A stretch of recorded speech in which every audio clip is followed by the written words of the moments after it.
Hey there, everyone. Today, I wanted to talk a little bit about signs that we're going in a bad direction as a society, as a country, as just the globe in general. And there's a few reasons that I think there are for this, and I think that it's going to. I'm almost positive that it's going to affect prepping and our ability to prep and how we do these things in the future. There are a bunch of different factors, society, the way society's heading and popular culture and all of that stuff, the way that governments and globalization are controlling things and changing things and are going to have to do things in the future that is going to affect our ability as far as how we get things done.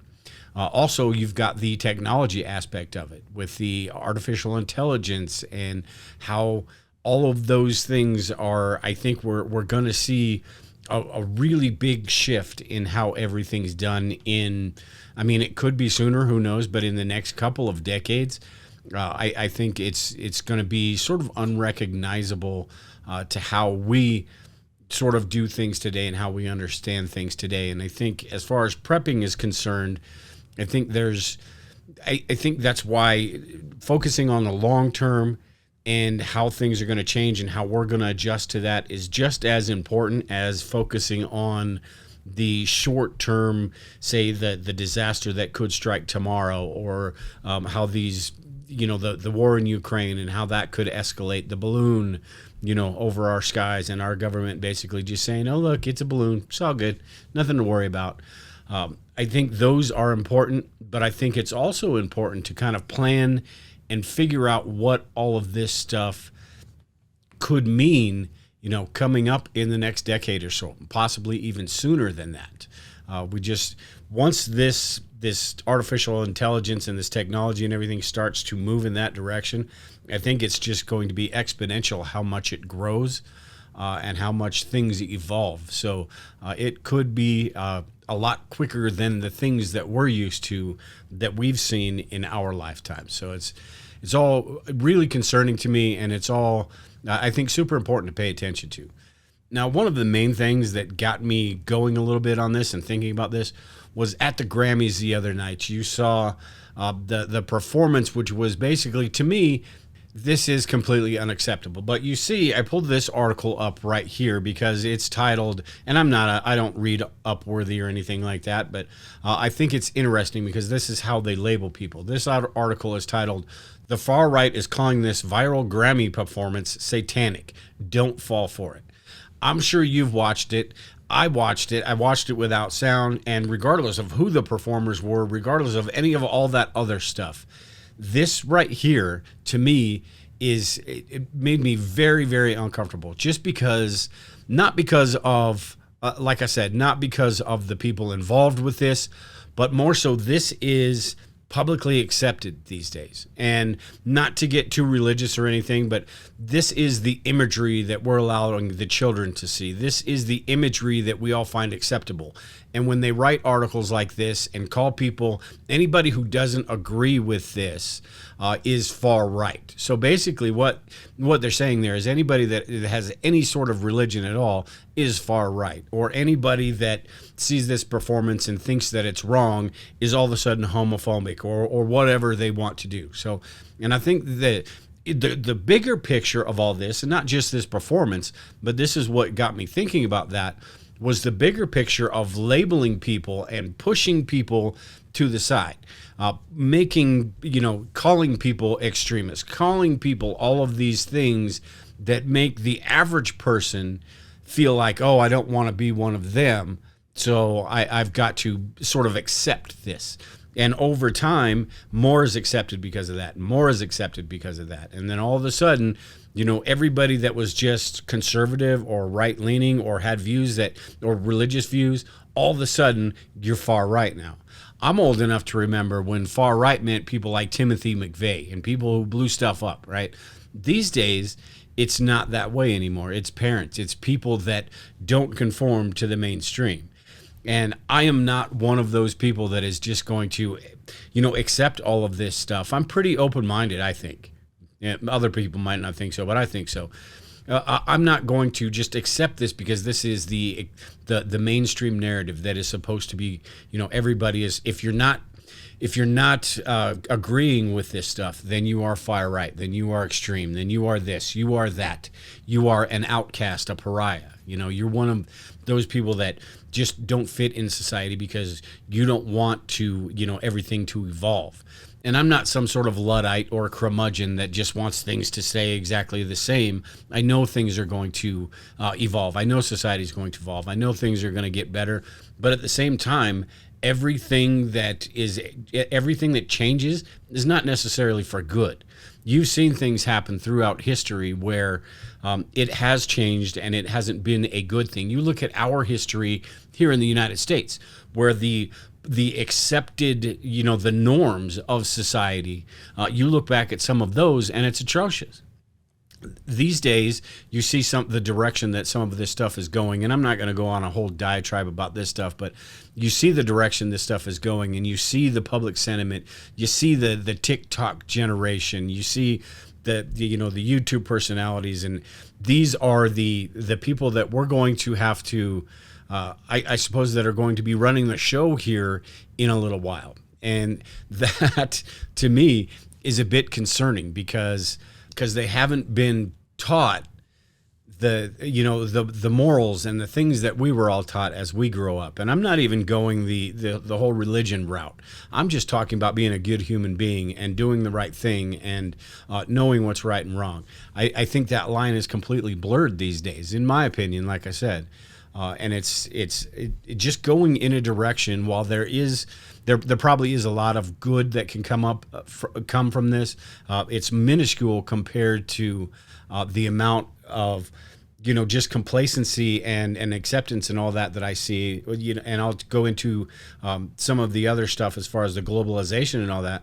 But all of the acceptance I see with all that stuff and the direction we're going with that people are just kind of being led like lambs to the slaughter, I think. And that's my fear going into the next couple of decades is where is all of this stuff going to lead. So again, like I said, I'm not going to go into a big deal about this, but I think the decay of society is a big factor, and how easily they can be manipulated these days and be told that one thing is good and the other thing is bad. 2 + 2 = 5, all of that, right?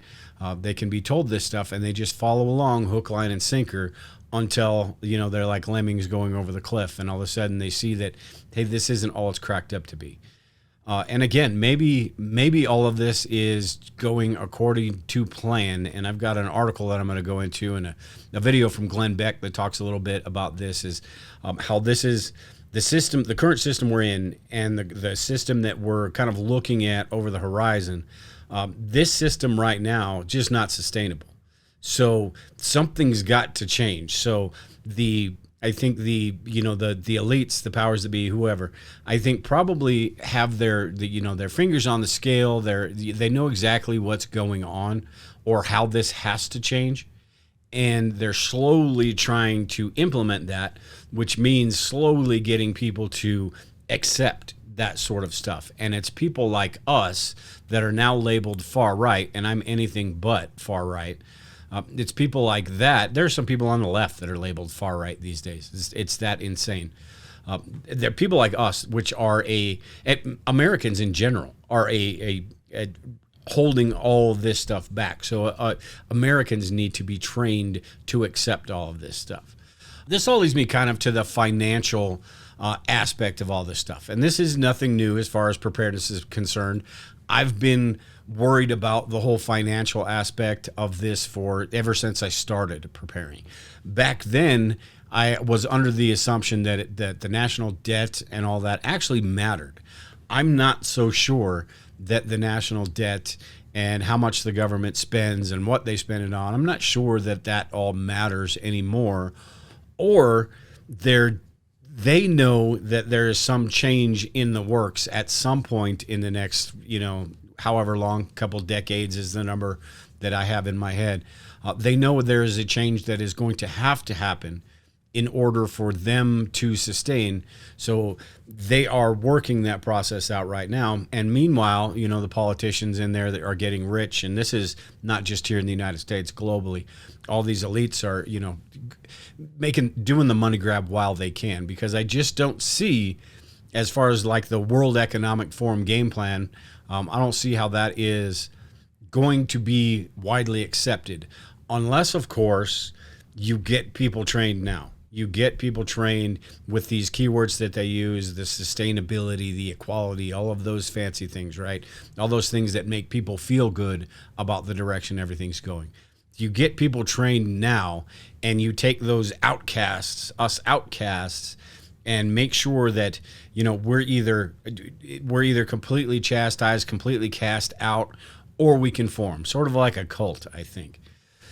In this, I've got this video from Glenn Beck, and he's talking about how Joe Biden was talking about how the economy is great, everything's fine, and he talks about how you can pick numbers from different credit card companies where they say their numbers are up. He was talking about, in this video, before this clip I'm going to play, he's talking about how American Express is showing that their numbers are great. But in the video, he explains that American Express is usually used by people with a whole lot of money, right? So the economy right now, the things that are going on right now are not affecting those people with a whole lot of money to the point that they are us. But he was talking about other credit card companies, the subprime loans and all of that, that are made to people that are, living paycheck to paycheck. Capital One was one he talked about. Those companies are seeing massive losses because people are defaulting on their debt.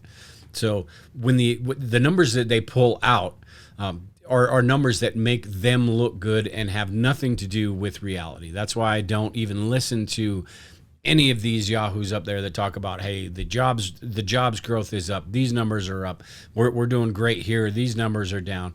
It doesn't mean anything to me, with the stock market and all that.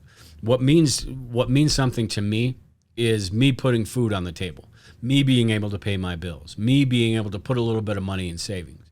And that all is starting to get whittled down. Let me play this video real quick of Glenn Beck talking about this smoke and mirrors game being played. Hell, that's this economy strong as hell. If this is strong as hell, who is it strong as hell for? You know the answer to that. The rich. It is getting harder and harder for the people at the bottom end. You will have nothing, and you'll be happy, is the promise from the World Economic Forum. By 2030, you will be happy owning nothing. Now, I don't know how that is possible in a society set up around ownership. So he goes on to talk a little bit about how the way that we can grow personally, personal wealth, the way that we can take our situation, and this is for everybody around the planet. You take your personal situation, make it better, like we all want to make our situation better for our kids. Leave them a little something.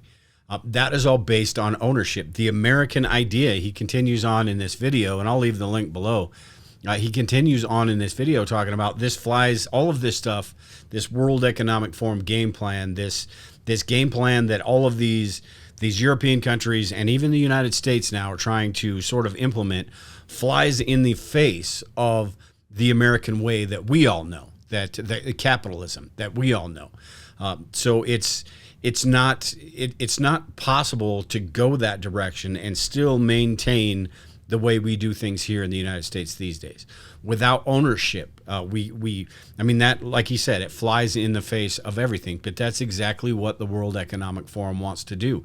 And that's exactly what these countries now, that maybe they're not outright saying that that they're following the World Economic Forum game plan, but you see all of this stuff starting to come through. You've got BlackRock now, who basically runs the United States as far as financially, is in bed with the World Economic Forum. You've got all this transfer of wealth that's going straight up to the top that makes all of these people,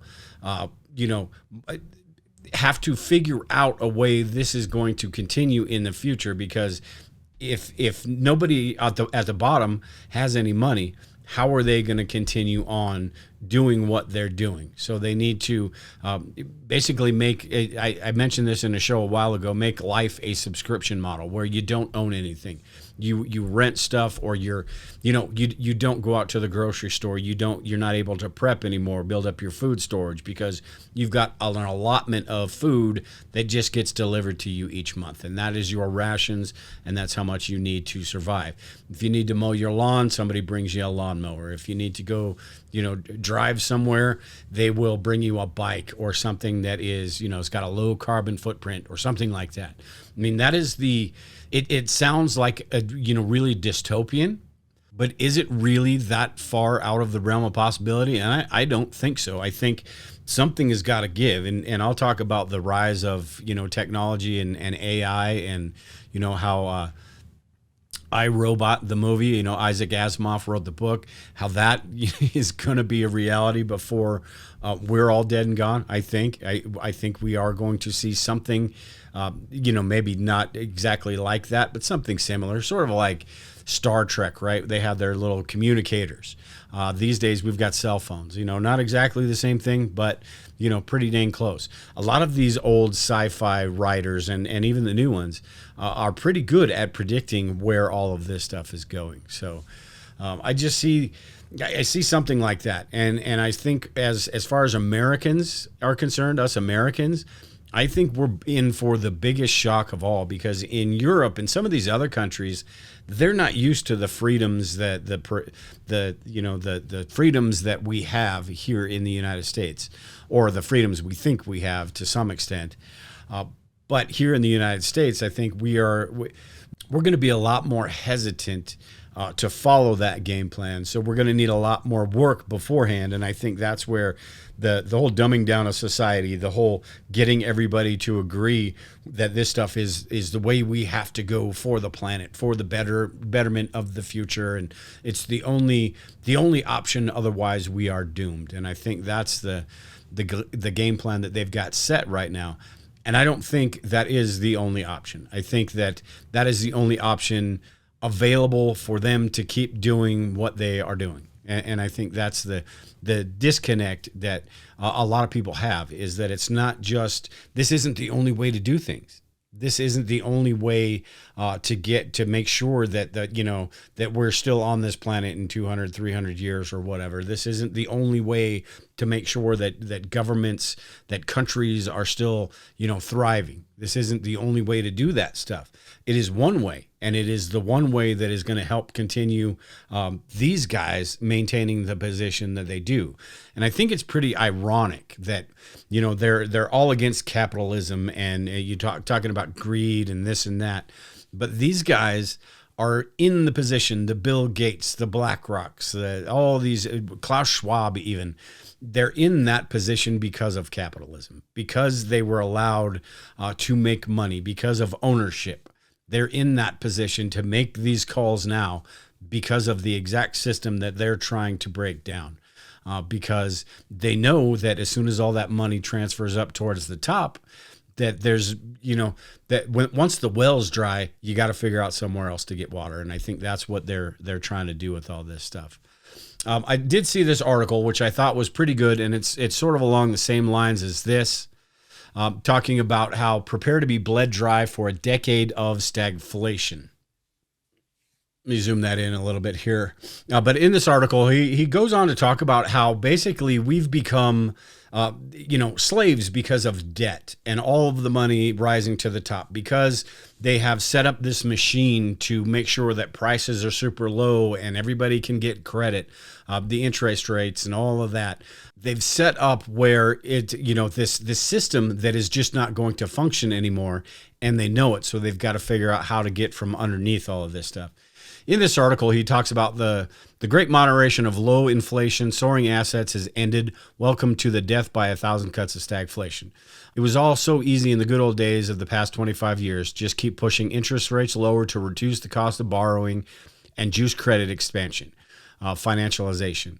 The offshore industrial production of low-cost nations with few environmental standards, the beggar thy neighbor currency policies, which is globalization.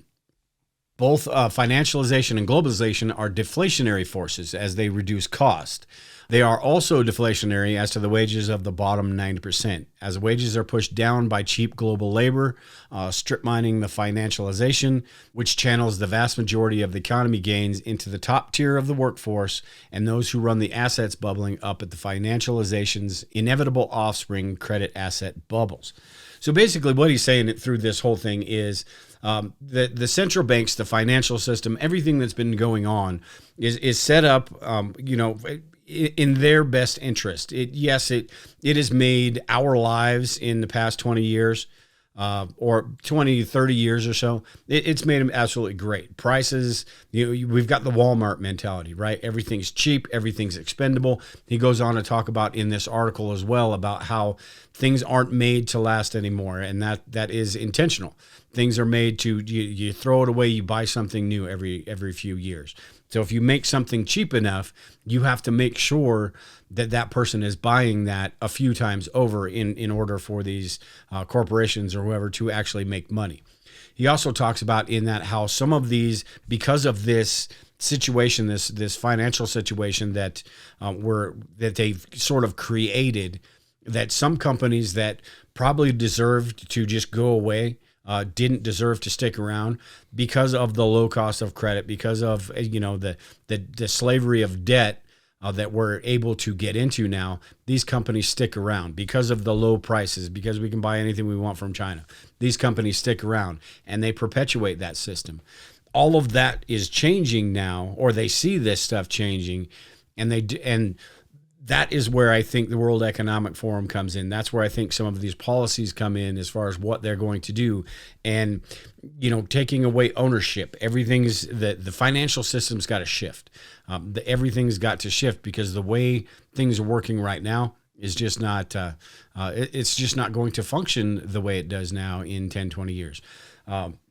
Without some sort of massive, upsetting of the apple cart, basically. I'll put it that way. It's not going to function that way. It's not going to benefit them. And I think that's what the World Economic Forum and all these global leaders that have our best interest in mind, that is what their main concern is stabilizing the world and the new economy, and making sure that they still have a seat at the table as they do it. And I think that's the main goal of all of this stuff. One other thing I see as a big factor, and this whole acceptance of this new way of thinking, this new monetary system, whatever it is, the global, the digital currency, and all of these different things.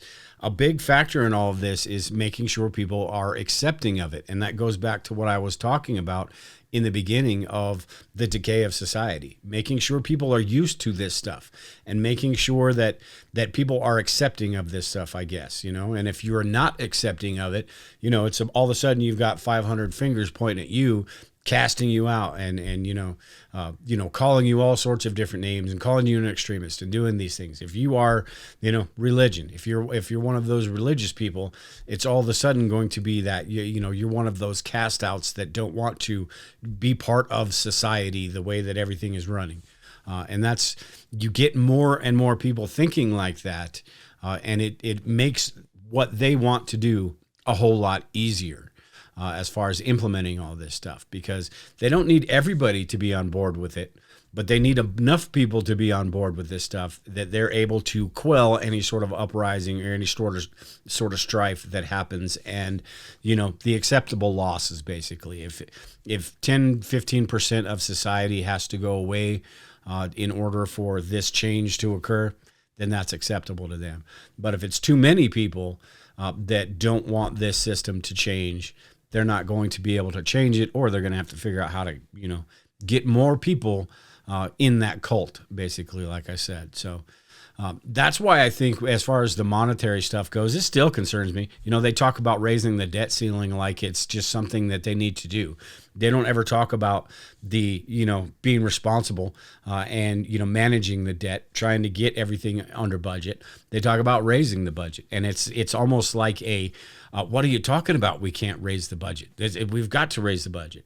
And I know politics and the way money's handled in government and the way I handle my money in my personal bank account, two different things when you're talking about running a whole economy. But it just seems like it seemed like to me for the last 10 years that it's something that is just going over the cliff.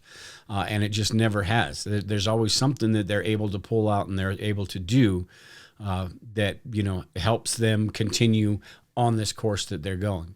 And that sort of leads to, I guess this is sort of the technology thing, because this is the digital currency aspect of it. Well, that's something that they're going to have to do to get this. And maybe that is part of the, that game plan where they know that, money's fake right now anyway, but they know that this current system isn't going to last. So once they transition into something like that, it's going to be a little bit easier because maybe they can, I don't know exactly how they're going to do things, but maybe they just reset things. Maybe there's a little bit more leeway. They don't need as much from the people. It used to be that paying taxes was how a government ran. These days, I don't know how much our taxes, the amount of money that the American citizens pay in taxes each year, how much does that even matter to the government? As much as they spend, the taxes that they bring in from us, that they bleed from us, is a drop in the bucket compared to what they spend. So where does all that stuff come from? And does it really matter if the people are paying taxes? And as far as consumers, if you don't have any money, you can't buy any groceries, you can't do any of the recreational activities and all that. So what are they going to do to make sure that people can still, give us our bread, make sure we can still turn on the television and watch our TV shows and watch the Grammys and all that crap going on.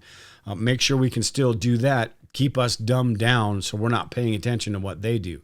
They're still going to have to do that, and they're still going to have to make sure we're just happy enough to not complain, basically. And that's what they need. They don't need to have us be, feel like this is the greatest country on earth or anything. They just need us to be happy enough not to do anything, not to get in their way, basically. And with digital currency, I think that gives them a little bit more flexibility. It also gives them a little bit more flexibility as far as tracking what we're doing. And this kind of goes back to you normalize some of these certain things and it becomes a lot easier. So when you think about tracking, it wasn't that long ago when Edward Snowden came out, Julian Assange came out. We learned about all the things, we learned more about all the things that the NSA was doing. And that was a huge deal back then. Now, these days, it is almost accepted that everything you do, you're being tracked one way or the other. So it's almost like what are you so worried about? Again, I'm not trying to be that old curmudgeon or that Luddite, but we're slowly, slipping into this idea that this is just how things work. And what is the next step of that? And I think the next step of that is totally, completely being tracked. Everything we purchase, everywhere we go, all of these things are going to be tracked. And as far as preparedness is concerned, that really bothers me because it means if I want to stock up on certain foods, if I want to stock up on certain supplies or ammo or anything like that, that is totally going to get scrutinized. It's going to get tracked, and it may not even be possible. At some point, it may be a point where it may get to the point where you have your certain amount of digital dollars and you can only buy a certain amount of this or that. Guns, buying ammo may not even be possible in 20 years. Who knows? I pray that it is, because this is America, and that is what it's part of our culture is gun ownership. So, but again, that popular culture and shifting that narrative and labeling people and making it some sort of an extreme ideology. Why do you need a gun? Why do you need to store food? Why do you need all of this stuff? Making that something that's extreme and get those people cast out. I see that's where everything is going. So back to the whole prepping aspect of it, it really concerns me as far as my ability to prepare in the future. And I think that's why right now I think it's important that we do as much as we can. In this economy, it kind of sucks because it's hard. but I think it's important that we do as much as we can to get that stuff taken care of, sort of like how we buy, anytime they talk about banning this or banning that, we go out, the gun sales go up, right? Or the ammo shortages, all of those different things. We buy that stuff before it becomes illegal. And that's sort of my feeling about where all of this stuff is headed as far as preparedness goes, is that long-term food, that 25-year shelf life food, the Augustin farms, all of those different things, may not be a bad idea to get that stuff and have it stockpiled, enough, 6 months or, however much you want. It's really up to you. But that stuff, you get that stuff stored before all of this stuff comes to fruition, or however it goes. Then when it does come to the food rationing aspects of things, you're not so concerned about that because you do have that stuff. When it comes to, the firearms ownership or 100 different things, you're not as concerned about that because you do have some of that stuff. Now, some of that is going to be grandfathered in. What's not? What say that, some of this stuff is grandfathered in at this point, and then laws get passed all the time. So the laws in 20 years or so get passed that make it legal for them to come confiscate and make sure you are at a level playing field with everyone else. That sustainability aspect of it, the equality aspect of the World Economic Forum's game plan, right? Everyone's going to have an equal share. Nobody's going to be left out. We're going to end poverty, or we're going to make sure that everybody's equally poor, is what they basically mean. Them sitting in Davos, them at the the seat of the table up there, they're not going to be the ones that are going to be equal with us. I guarantee you that will not happen. So as far as equality is concerned, that's for us Phoebes down here. We're all going to have an equal part of the pie, regardless of how hard we work at something, regardless of how lazy we are or something. We're all going to have an equal part of the pie. Meanwhile, they're going to be on their little private yachts, flying their private jets, and making sure, that we don't have cows that are farting and stuff like that. That way they can continue their lifestyle. And do it in a way that, it doesn't destroy the planet, or, they'll figure out something else that comes along. But at any rate, that's how I sort of see this whole, the reason the World Economic Forum is doing what they're doing, the reason some of these governments around the world are doing what they're doing, which seems to be in line with the World Economic Forum or their game plan. And I think it's because they see, with all the technology and all that stuff, that something is inevitably going to change, and they need to be in a position to capitalize on that change when that comes up.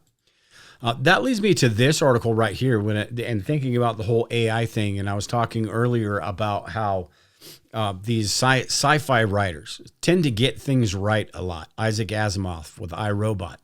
And that's where this comes in. And I wanted to talk about this because we talk about AI. We talk about the Chat GPT, right? Where it's basically robots writing stuff and how all that stuff is going to be implemented. But this artificial general intelligence, I think, is what concerns me the most, because this is basically iRobot.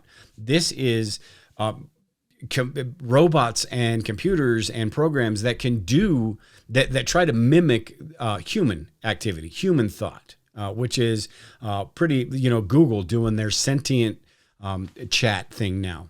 This article right here says, humans have been dreaming of creating artificial intelligence for decades, but synthesizing intelligence only began in earnest in the late 1950s when a dozen scientists attended 2 months of a workshop in Dartmouth College to create machines that could use language.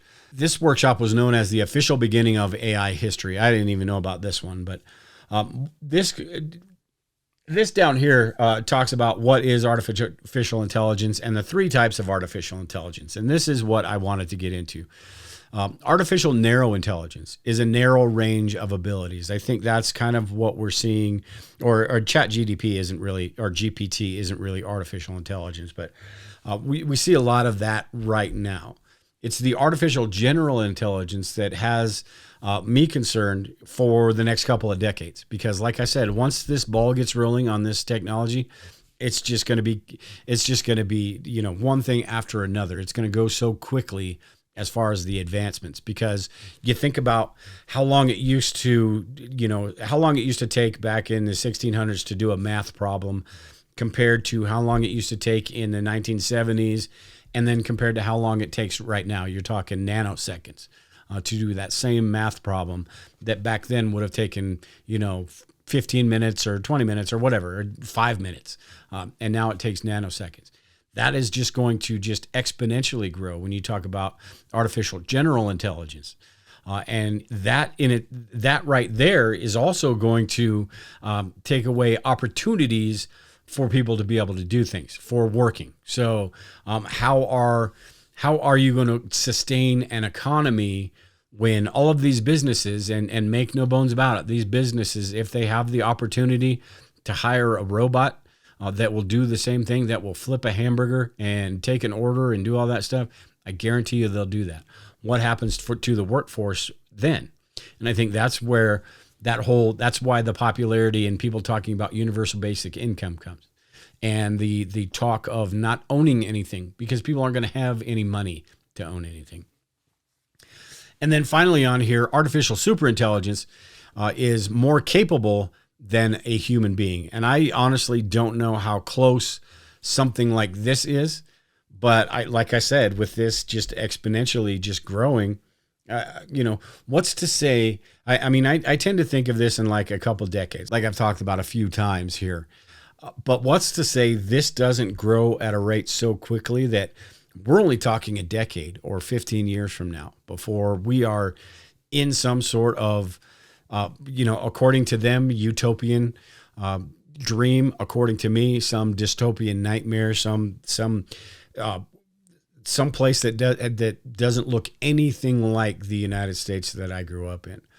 Or is it something that they try to go that direction? There's people that are just not having it. A lot of people like me and probably you out there, people that are just not having it. And that creates issues. And where does all of that go? And then, you even get into the aspect of EMPs and solar flares and stuff like that could really put a monkey wrench in all of this, because with everything being dependent on technology and electricity and all that, who knows?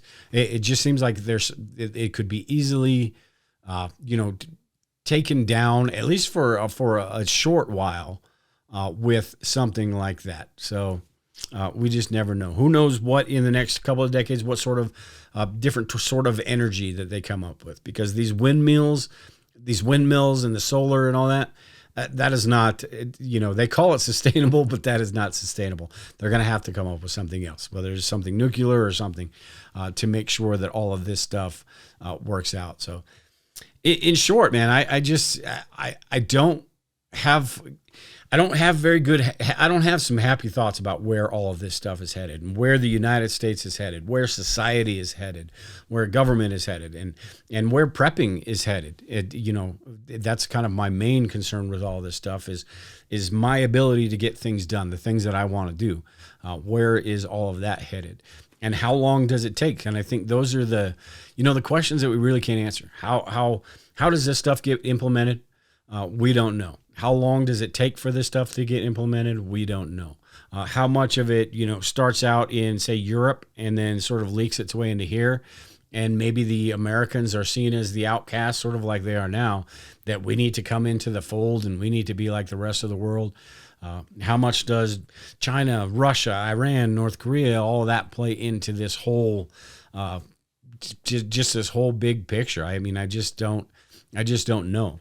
But like I said, my plan is we've got to think of preparedness. I think anyway, we've got to think of preparedness in the short term.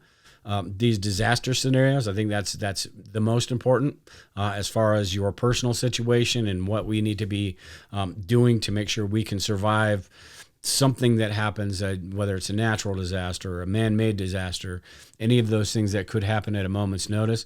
But I think we also need to be focused on how this is all changing, because I think it's about to change more than we've ever seen in our entire lifetimes. Things have changed since, the 70s, 80s, and 90s. Quite a bit since then, right? We used to have cords on telephones, and nobody walked around with, a computer in the palm of their hand, staring at a computer everywhere they go. And that's where we are now. That, I don't think, is anything compared to what we are about to see in the next couple of decades as far as this stuff. So I think it's just important that we pay attention to where these things are going, and pay attention to, the tracking aspect, what they're going to be able to do, what they're going to be able to restrict our abilities to do, because they're going to try. All of that stuff is pretty concerning to me. And I know there's people out there that probably think I'm just off my rocker and out of my mind for all this stuff. But, that's how I feel. I try to be as rational as I can about all this stuff. I try to be, think realistically about all this stuff, but I just can't help thinking that this is the directions everything's going. I think of Colorado with this, and I know I'm getting kind of long-winded here, but I think of Colorado with this, where growing up in Colorado when I was a teenager in my 20s and 30s, completely different place than it is now. California, same thing. I mean, we're turning into a mini California. California, the same thing. 50, 60 years ago, California, completely different state than it is now. And I think that is sort of a virus that is taking over the country. And it's a virus that basically has already gotten a hold of Europe, a lot of places in Europe and California and all that. And it's that thing where these people that are kind of in this zombie mode, this cult, they don't realize, and again, this is my opinion, but they don't realize how bad this stuff could actually go, because they've been fed a line. They've been told this is great. We're advancing as a society. We're doing great things. It's all going to be like the Star Trek, right? Where everybody gets along and there's no money and things. We're just out there learning new stuff and doing new things. That is not realistic to me. So I think that's the direction we're headed, and we can see it just throughout our lifetimes. Like I said, here in Colorado, I've seen this state just go down the tubes, and have no doubt that in the next couple of decades, it's going to be to the point where I don't even want to live here anymore. It's going to be just like California, and I think that is going to eventually leak its way into the whole entire United States, and then globally, because that's exactly what they want. So. Again, just as far as preparing is concerned, I think we need to look at it two different ways. We need to look at the short term, those disaster type situations, and I think we need to look at it in the long term as far as what is preparedness going to be? What is my ability to prepare going to be in the next couple of decades? And we need to do as much as we can while we can. So at any rate, just a few things that have been on my head. I know I talked quite a bit here, but I just wanted to go over those because I think I just don't have, like I said earlier, man, I don't see this going in a positive direction without something completely upsetting the apple cart. And even that is not a positive direction. That means there's going to be stuff in the middle before we get to that positive direction. And then there's the religious part of me that where all of this stuff is going exactly according to plan, whether we like it or not.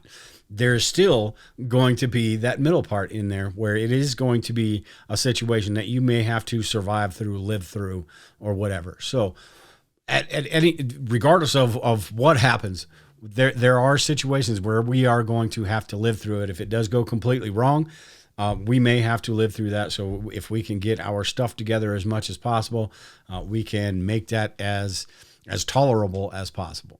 At any rate, that's it for today. I'd love to get all your guys' thoughts on that. Send me an email, leave a comment, whatever. Let me know what your concerns are, or if there's anything that I left out, or if you just think I'm absolutely crazy, let me know that too. But with that, take care and prepare, everyone. We'll talk to y'all later.